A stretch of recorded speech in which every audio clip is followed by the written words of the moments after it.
Soyez les bienvenus sur le Lab Manpower Group, ici au cœur de la 6e édition de Vivatech.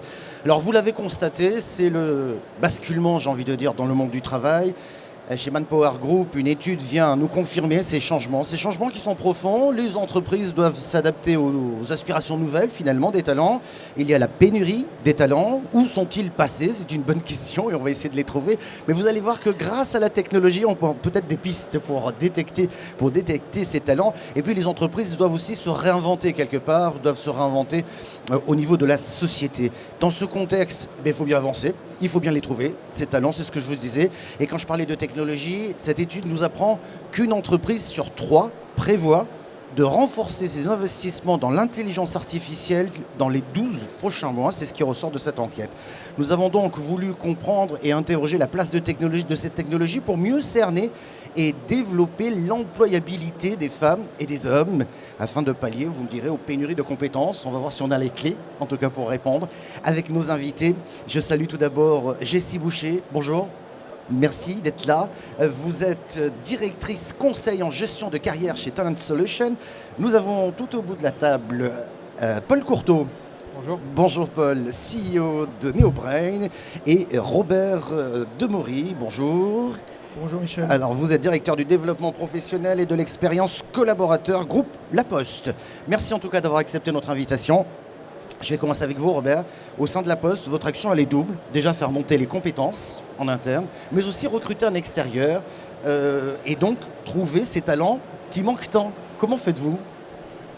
Très bien, Michel. Nous avons déjà le constat que nous faisons, avec une accélération très très forte depuis la crise sanitaire, il faut bien le dire.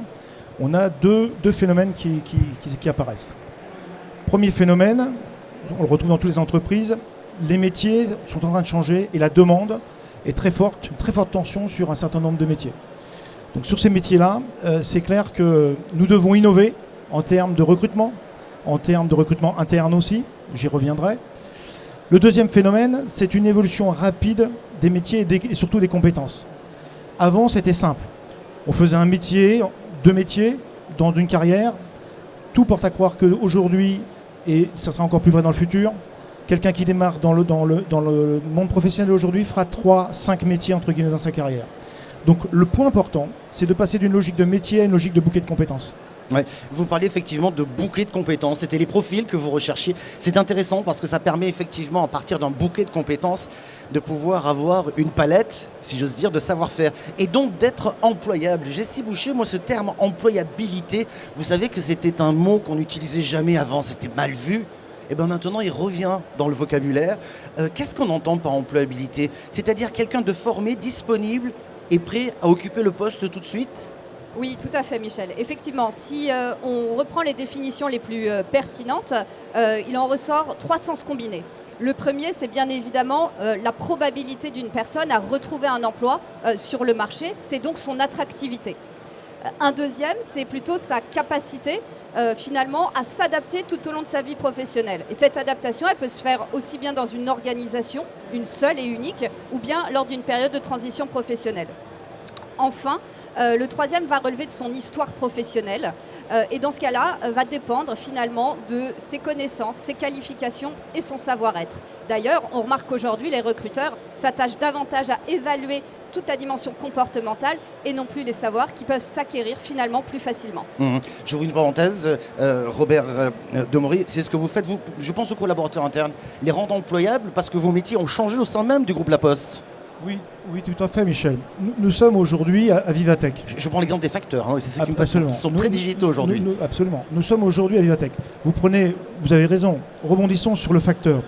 Le facteur hier, on le connaît tous. Il passe à notre boîte aux lettres tous les matins. Depuis quelques années, il a un truc qui est bizarre, qui s'appelle un smartphone. Oui, c'est un truc qui servait à téléphoner. Ça change juste, et ça ne sert pas qu'à téléphoner, mais ça change juste la vie, puisqu'effectivement, ça permet d'amener un certain nombre de services auprès de nos clients. Mais pour lui, le facteur, ça le change fondamentalement. Donc, où vous avez raison, c'est qu'il est important, et c'est pour ça que je reviens sur mon bouquet de compétences. On est à Vivatech, la compétence digitale et numérique. Elle est indispensable désormais pour tous les métiers. Avant, nous avions les geeks, nous avons les gens de l'IT, de la tech, qui avaient cette compétence. Aujourd'hui, et c'est ce que nous, à La Poste, on a pris comme engagement, notamment dans le plan stratégique l'année dernière, de 100 000 postiers, tous les postiers, 100% des postiers formés au numérique à 2025. Ça veut dire quoi former au numérique? Ça veut dire que vous avez des geeks, vous avez des collaborateurs qui sont moins accrochés sur le numérique, puis vous avez des décrocheurs. Ça existe. Il faut qu'on en soit conscient. On le sait désormais au niveau de la société entière, on l'a dans nos entreprises. Donc nous devons de les accompagner pour les préparer à cette période-là. Les accompagner, d'autant que certains ont certaines réticences encore. Quoi qu'on en dise, hein, la fracture digitale est toujours là. Paul Courteau, je vais vous donner la parole. On va parler de NeoBrain. D'abord, on va peut-être rappeler le cœur de métier, le cœur d'activité. NeoBrain, c'est une solution de gestion des talents et des compétences que nous déployons plutôt dans les grandes entreprises. Notre enjeu, notre mission, même le constat fondateur de NeoBrain, on s'est rendu compte qu'on a en même temps on a deux phénomènes qui se juxtaposent. Le premier, c'est des compétences qui deviennent obsolètes, et de l'autre côté, des compétences qu'on ne trouve pas sur le marché. Et finalement, nous, notre rôle, c'est d'aider plutôt dans les grandes entreprises à identifier en interne quelles sont les compétences qu'on peut transférer d'un métier à l'autre. C'est un vecteur de fidélisation, parce que ça aide à reconnaître les compétences que les collaborateurs mobilisent et peuvent apporter à l'entreprise, mais c'est aussi un vecteur d'optimisation des ressources. Je prends un exemple, par exemple ce qu'on fait avec Natixis, qui arrive à staffer un poste sur 2 par un candidat interne aujourd'hui. Ça, c'est des enjeux importants. Voilà. Quand on ne trouve pas de candidat à l'externe, on peut créer ces parcours de carrière en interne et faire évoluer les collaborateurs, et dans des voies qui sont parfois plus créatives que les voies traditionnelles qu'on pouvait imaginer. Est-ce à dire que vous procédez comment très concrètement pour pouvoir détecter ces talents ou ces compétences cachées? Alors comment ça se passe? C'est des questionnaires très concrètement. Comment ça se passe très concrètement? Je suis salarié par exemple de Manpower, voilà, j'accède ou je suis facteur au sein de la Poste, comme ça on va rebondir sur un cas extrêmement concret. Je suis facteur au sein de la Poste, je vais accéder à une interface dans laquelle on va me demander soit d'importer un CV, de synchroniser mon profil LinkedIn ou de décrire mes expériences professionnelles ou extra-professionnelles. Et nous, c'est là l'intérêt de l'intelligence artificielle qui va faire un travail qui est extrêmement complexe en fait si chacun essaie de faire cet exercice, c'est dire quelles sont les 10 compétences qu'on mobilise quotidiennement. Et ça, la compétence, c'est très puissant, mais très abstrait à la fois. Donc notre rôle, c'est d'aider à formuler, à mettre des mots sur les 10 à 15 compétences que j'aurais développées dans mon parcours. Et grâce à ça, on va pouvoir me proposer des métiers vers lesquels je peux m'orienter, des formations pour combler les gaps de compétences, et enfin, des postes ouverts à la mobilité interne pour mettre tout ça en action. Ouais, donc ça veut dire qu'il y a beaucoup d'intelligence artificielle. Je disais tout à l'heure à l'introduction ce chiffre qui m'a surpris sur ces entreprises qui vont investir dans les 12 prochains mois, investir dans l'intelligence artificielle dans le cadre de leur recrutement. Ça veut dire que c'est aussi ce qui vous permet de mouliner et de mettre en avant ces compétences que l'on ne voit peut-être pas, et d'ailleurs peut-être même que le candidat ne le sait pas. En fait, un des enjeux clés, c'est d'être capable à la fois de formuler ses compétences, mais aussi de détecter les compétences qui émergent. On le sait bien, souvent dans les observatoires un peu traditionnels, on décrit le présent et souvent le passé. Les référentiels souvent sont plus à jour dès qu'on a terminé de les construire. Et en fait, notre rôle, on analyse tous les jours 54 millions d'offres d'emploi dans une cinquantaine de pays différents. Et ça nous aide à formuler les compétences de demain, à anticiper celles qui vont émerger et donc permettre aux collaborateurs de développer les compétences qui le rendront employable dans le futur. Ouais.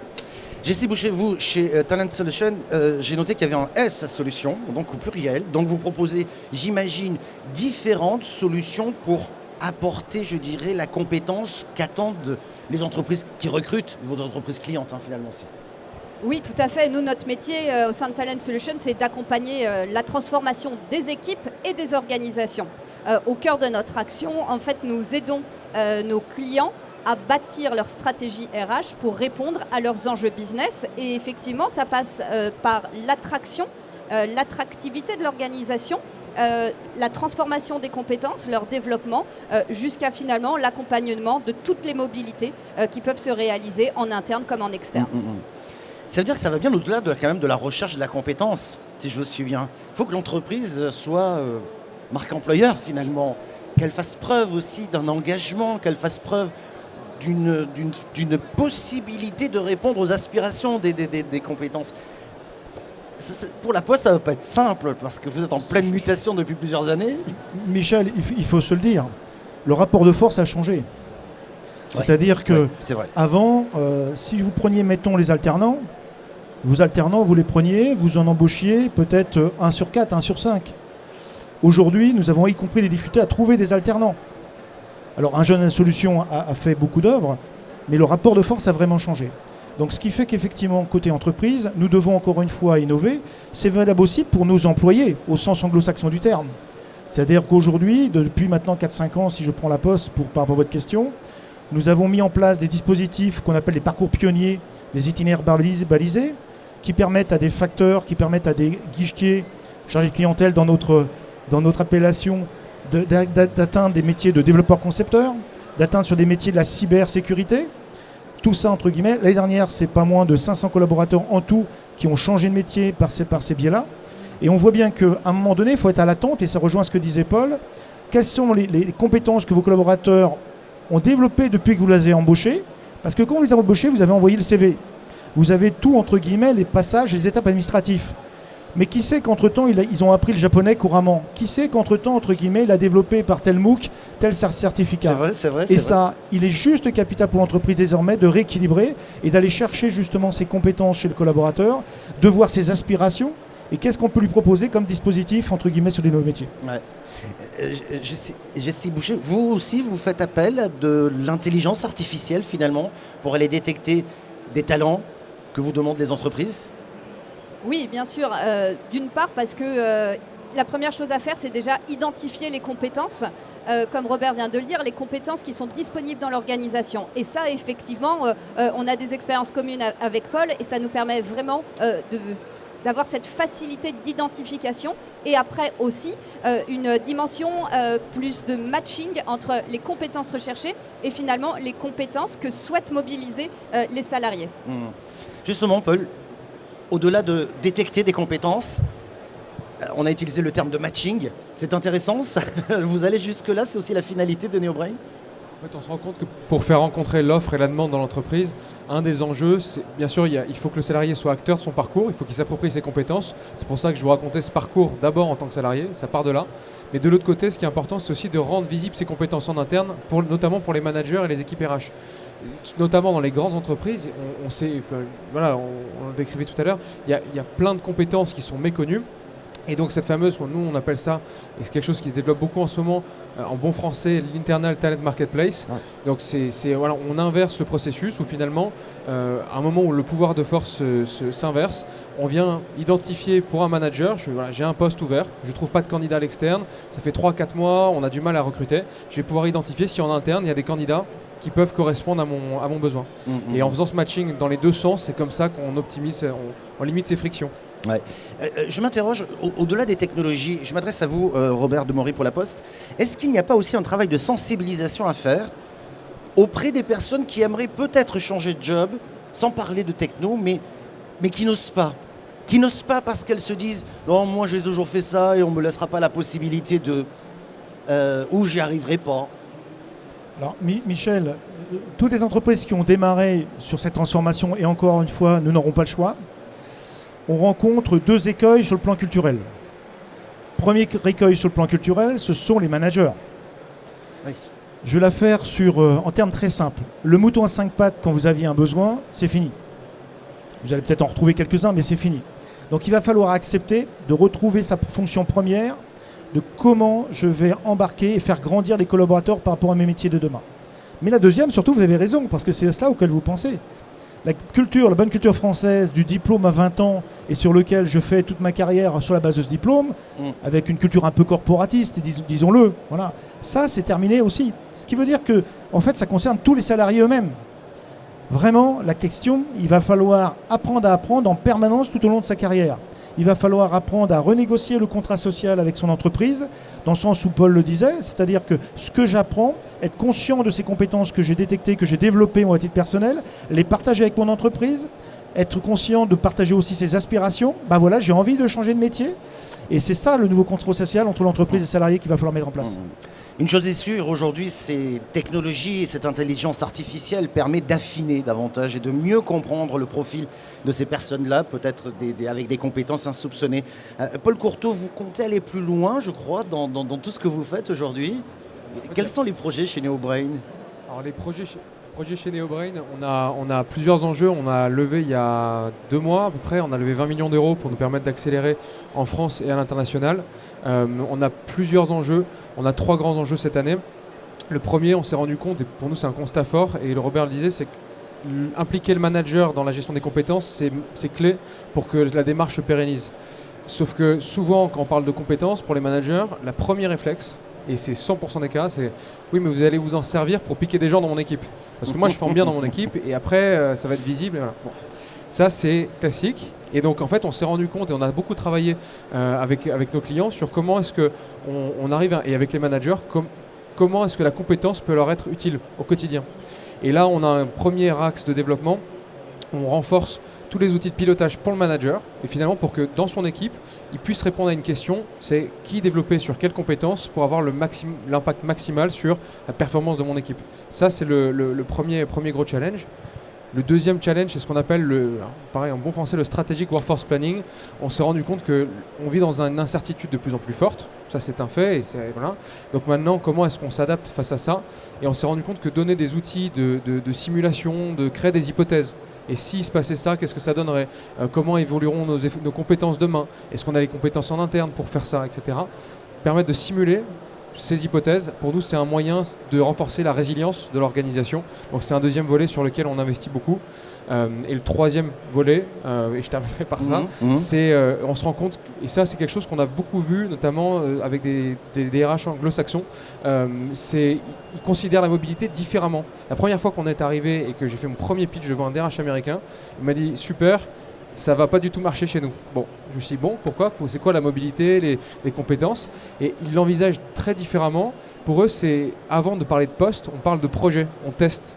Ouais. Et on vit des projets, on change de job, les fameux vie ma vie, etc. Pour eux, donc ils appellent ça les gigs, G-I-G-S. C'est un gros sujet qui explose et finalement c'est comment est-ce que je peux, à raison d'une demi-journée par semaine par exemple, je peux exercer un autre poste, me positionner sur un projet et j'ai cette liberté. Voilà. Ouais. On arrive à la fin de ce rendez-vous. Je vais vous demander une petite phrase presque de conclusion. Je vais commencer avec vous, Jessie Boucher. C'est intéressant ce qui vient d'être dit là parce qu'on pourrait aller plus loin, peut-être demain mettre du métavers.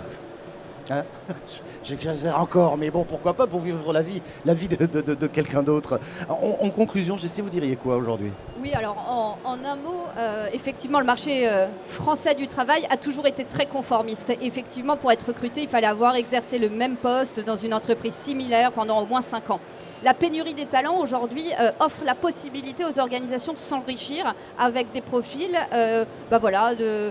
différents, atypiques. Et les organisations s'ouvrent enfin à la diversité et je pense que ce sera au bénéfice évidemment des organisations et surtout de leur performance demain. Ouais. Un mot également de conclusion, Robert Demory. Ce que vous voulez, mais autour des technos, parce qu'on a bien vu que tout passe par là maintenant. Hein. Oui, alors je ne sais pas si c'est autour du techno, Michel. En tout cas, ce qui est très clair, il n'y a pas de droit sans devoir. Et pour se préparer dans les années à venir, si effectivement l'entreprise aujourd'hui, on l'a bien vu, doit absolument être de plus en plus une entreprise apprenante en appuyant et en s'appuyant sur l'IA, il faudra aussi que le salarié développe la première des compétences, c'est vraiment d'apprendre à apprendre. Ça, c'est indispensable pour se préparer pour les années à venir. Paul Courteau, le mot de la fin, ça va pas être simple. Moi, je vais vous débrouiller. Hein. Alors, le mot de la fin, c'est même une ouverture. Ça me permet aujourd'hui d'annoncer un grand moment. On va lancer une belle étude en lien avec Manpower et le Cercle Mania et le Lab RH sur un constat assez simple. Et je suis bien placé pour le savoir, c'est que les DRH sont sursollicités par des startups qui proposent plein de solutions. Voilà, et je suis bien placé pour le savoir. Donc, on s'est rendu compte d'un enjeu aussi, c'est que ces solutions se parlent rarement entre elles et souvent ces données sont silotées. Et donc, on lance aujourd'hui une cartographie qui sera remise à la fin de l'année dans laquelle on va finalement cartographier comme un réseau neuronal toutes les solutions qui se parlent entre elles et de visualiser pour un cas d'usage. On parle de la rétention de talent, par exemple. Il y a un petit bout dans la QVT, un petit bout dans la gestion des compétences, un petit bout dans les carrières. Et finalement, comment est-ce qu'on couvre un cas d'usage avec plusieurs solutions qui se parlent entre elles. Donc ça, c'est quelque chose qui est rarement visible dans les cartographies. C'est un chantier qu'on lance aujourd'hui sur le stand de Manpower. Voilà qui est dit, le message est passé. Jessie Boucher, Robert Demory et Paul Courteau étaient nos invités. Merci de nous avoir suivis.